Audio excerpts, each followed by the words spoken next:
The counting is underway in an historical national election. I'm just wanting to vote, you know. I see it as a right and a privilege. A lot of people have sacrificed a lot for me to be able to do this. We are bringing you all of your local results with ballots being processed at the Riverside County Registrar's Office. Plus, we're live from the Democratic and Republican watch parties in our area to talk to candidates and gauge the mood going into the evening as the numbers come in.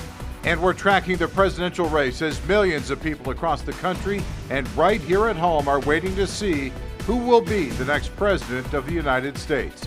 In Your Vote 2024, you're watching News Channel 3.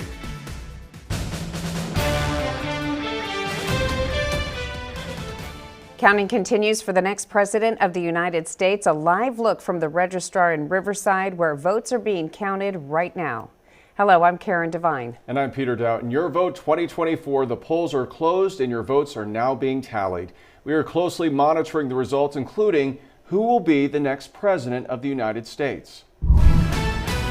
Tonight, we have live election team coverage from all across the area, from the latest breaking news to watch parties, ballot counts, and analysts weighing in on the major races. And our team coverage comes as the top race we are all following is for Commander-in-Chief, as we take a live look right now from the White House. For months, Vice President Kamala Harris and former President Donald Trump have been facing off, vying for votes. Harris stepping up after President Joe Biden announced he would not be running for a second term. All right, let's look right now at the national numbers. This has not been officially called yet, but right now, Donald Trump is leading 51% to Kamala Harris's 47%. Just moments ago, the state of Georgia, a battleground state, was called for Donald Trump, and the Harris campaign also announced she would not be speaking to supporters tonight. Well, Peter, this election night, we are showing you the registrar's efforts to be transparent after many voters proclaimed election fraud across the nation. News Channel 3's Athena Drage is there live. And Athena, you've been there much of the night. Tell us about the crowds you encountered and the process you're seeing as they sort those ballots. Good evening, Karen. That's right. We are just 2 hours out from those polls closing. And let me say, you're talking about the lines. The lines were wrapped around the block, and the energy, not just outside from voters, but here in the registrar has been electric. Now, we've seen over 600,000 ballots come in here to the registrar so far. And, you know, in this election season, the registrar has stepped up their game with new technology and whole new staff. Here to talk with me about that is Elizabeth Florer. She is the registrar public information officer. So Elizabeth, looking at this election season, looking at tonight, we've talked about how, you know, election transparency is a huge hot button issue for you guys. What have you implemented this year and how is that working out tonight for you guys? Absolutely. Thank you so much, Athena. I mean, we have a new ballot scanner that we did. So we have 2 running at all times in order to help speed up that process. And our transparency of allowing everyone to come in and see every part of the process from start to finish, nuts to bolts, has been amazing. I think it's helped a lot of voters have confidence. And we're already seeing some of those results coming in tonight. What can voters continue to expect from you guys tonight? We can expect all those vote centers coming in. So they have just now started breaking down. We had our first vote center come in, which was really exciting, almost right behind you. They're going to continue to come in every hour on the hour until we get every single one of them in, and results are going to be posted all the way up until 3 a.m., maybe even 4.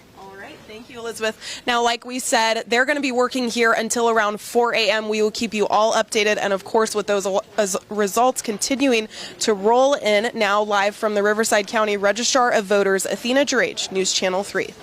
Okay, thanks, Athena. In Riverside County, all eyes are on a rematch in District 41. In 2022, Will Rollins lost by about 11,000 votes. Now, Rollins says this race is different as more voters are heading to the polls for the presidential election. Republican incumbent Ken Calvert says he's running on his 32 years of service, and he believes that the number one issue in the race is the economy. As we take a look at these preliminary numbers coming in right now, Rollins is ahead about 52% compared to Calvert's 48%. But again, these are preliminary numbers, and we'll be expecting more numbers in the coming days. And in District 47, another rematch between Republican incumbent Greg Wallace and Democrat Christy Holstage. Wallace beat Holstage by just 85 votes last time around in one of the closest legislative races in state history. Holstage has served since 2017 as a member of the Palm Springs City Council, and right now you see Holstage leading 53% over Wallace at 47%. And we're also following California State Senate District 19. Republican Senator Rosalicia Ochoa-Bo. She is the incumbent. She currently represents California State Senate District 23 and was elected back in 2020.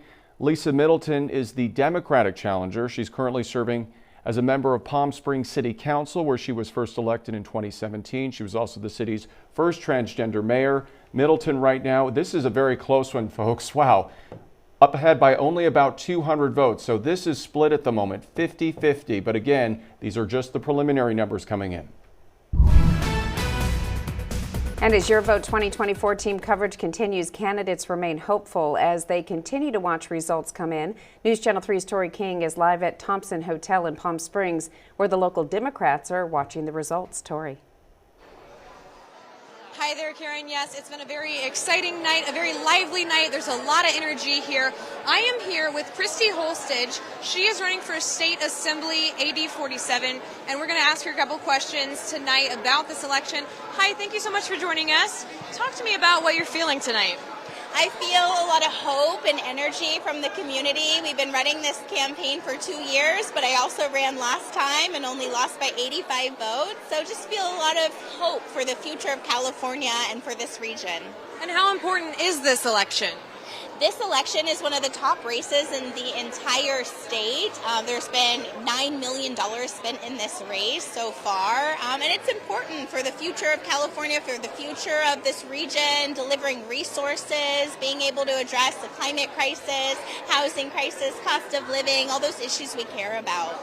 And AD 47 is pretty big. It's a very diverse district. Talk to me about what you want the people to know that you're going to do going forward.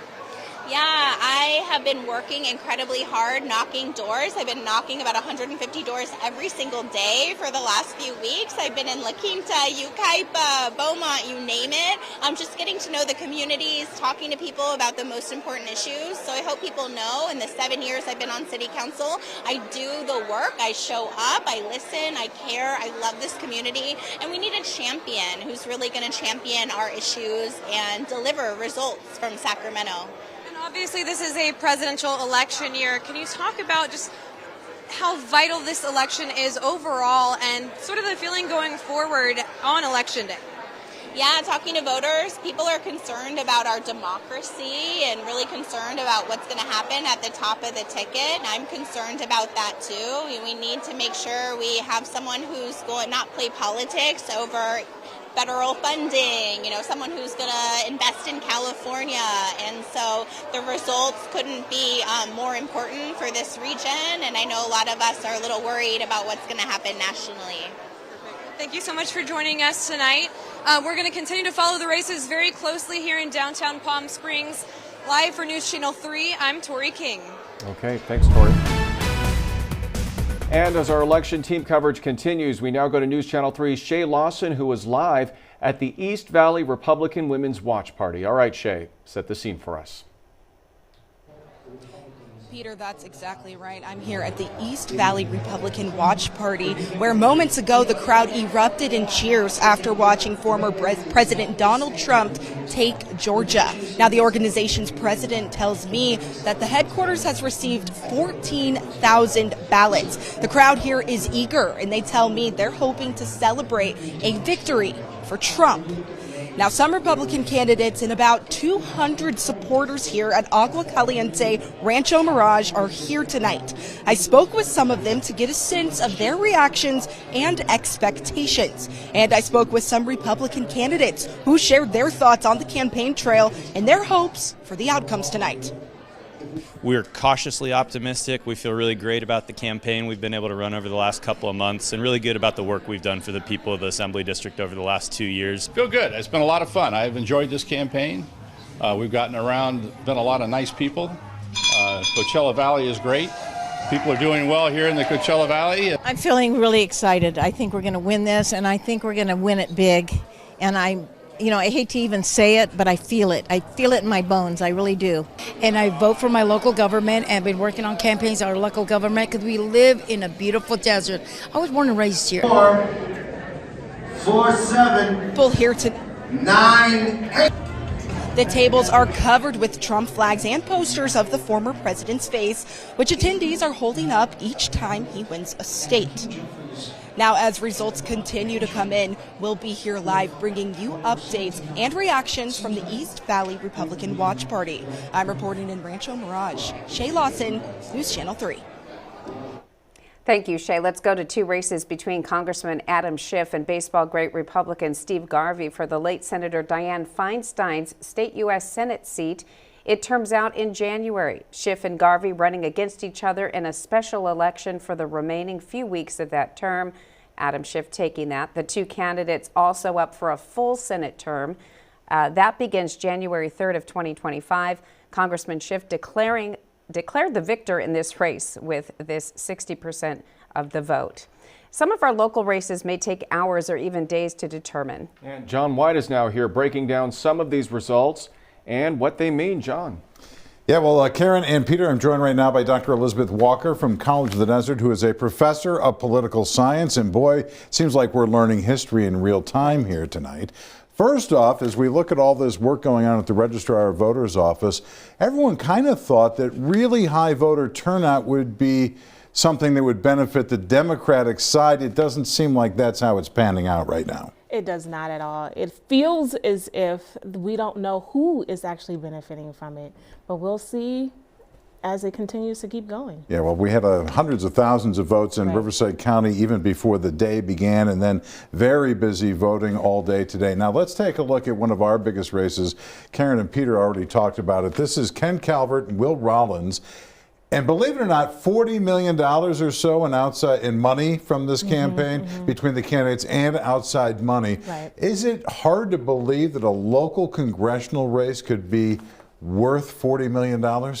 Well, when you're trying to win your party, you're trying to win, the Democrats are trying to take over the House, no dollar is worth, every dollar is meaningful, right? One of the things that you and I talked about was in California, everyone thinks of California as this big blue wave, big blue state. Right. But you say there are pockets There's so many pockets of red. really dark red within it. Absolutely. Riverside County, San Bernardino County, Kern County. There are so many little pockets of red. It's hard to determine exactly if you can pick up a seat. Okay, and so that's one of the things that we're looking at tonight. Like in this one, Ken Calvert's home area in western Riverside County, one of those dark pockets of red. Also in the 47th, the San Bernardino County area is also what you would call another dark pocket of red in the middle of the blue. Exactly. And there's a ton of Trump support. So it'll be interesting to see. Before he had, in 2022, he had hardly any money. And so so they just thought he had no shot. And so when they saw that he lost by only less than 1,000, yeah, well, it was about 10 or 11,000 votes, something like that. But why not put some money into it? And this time, a lot more votes coming in this race. There are only about 170,000 or 180,000 counted now. Another 200,000 may be expected to be counted in that race. Correct. And so what happens is those votes come in. That's when things tend to even out a little bit. And it usually takes at least a week. So we'll see, especially how close this can become. But it seems like they're trying to count votes a little faster this time than the last 2 years. We'll practice our patience. Okay, Dr. Walker, thank you for being with us. Karen and Peter will be back with more on this a little bit later. All right, thanks, John. Coming up, Your Vote 2024 coverage continues. And we are tracking a number of local mayoral races. Here from the candidates. But before we go to break, here are some of the other races we are following right now. Proposition 2, the public education bonds in California ahead. Yes, 57% right now compared to no at 43%. Proposition 3, right to marry in California ahead by 63%. The no's get 37% at this early stage. And Proposition 4, the natural resources bonds here in the state. Big difference here, the yes at 58% currently, the no's at 42%.